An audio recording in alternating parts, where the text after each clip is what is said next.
అమరావతి రైతులకు ముఖ్యమంత్రి నారా చంద్రబాబు నాయుడు తీపి కబురు చెప్పారు. ఈ మేరకు కీలక ప్రకటన చేశారు.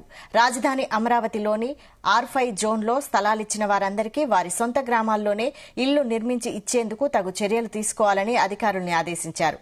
కలెక్టర్ల సదస్సులో పురపాలక పట్టణాభివృద్ది శాఖ పనితీరుపై చర్చ జరిగింది.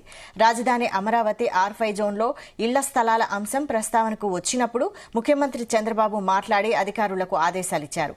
అలాగే R5 జోన్లో స్థలాలు ఇచ్చిన వారి కోసం అవసరమైతే భూసేకరణ చేపట్టాలన్నారు. అంతేకాదు ఇల్లు లేని పేదలందరికీ అన్యాయం జరగకుండా చూడాలని ముఖ్యమంత్రి చంద్రబాబు సూచించారు. ప్రభుత్వ ప్రధానాంశంగా గుర్తించి అధికారులు తక్షణం చర్యలు తీసుకోవాలని సూచించారు.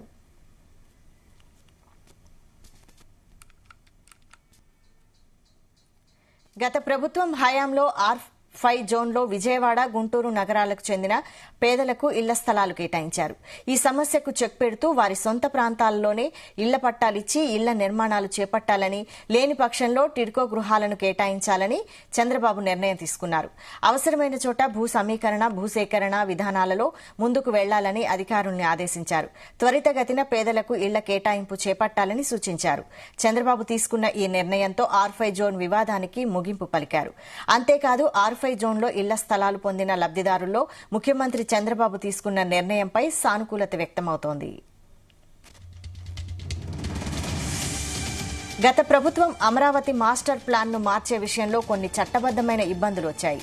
జగన్ సర్కారు CRDA చట్టానికి సవరణలు తీసుకొచ్చి వెంటనే మాస్టర్ ప్లాన్లో మార్పులు చేపట్టింది. ఇందులోనే పేదలందరికీ ఇళ్ల పథకంలో భాగంగా NTR, గుంటూరు జిల్లాలకు సంబంధించి పట్టణ, గ్రామీణ ప్రాంతాలకు చెందిన దాదాపు 43,000 మందికి అమరావతిలోని R5 జోన్లో లేఅవుట్లు వేసి ఇళ్ల పట్టాలను కేటాయించింది. అమరావతి ప్రాంత రైతులు ఈ నిర్ణయాన్ని వ్యతిరేకించారు. ఈ అంశంపై రాజధాని ప్రాంత రైతులు కోర్టును ఆశ్రయించారు. తాజాగా చంద్రబాబు ప్రభుత్వం తీసుకున్న నిర్ణయంతో ఈ R5 జోన్లోని పెద్ద సమస్యకు చెక్ పడింది.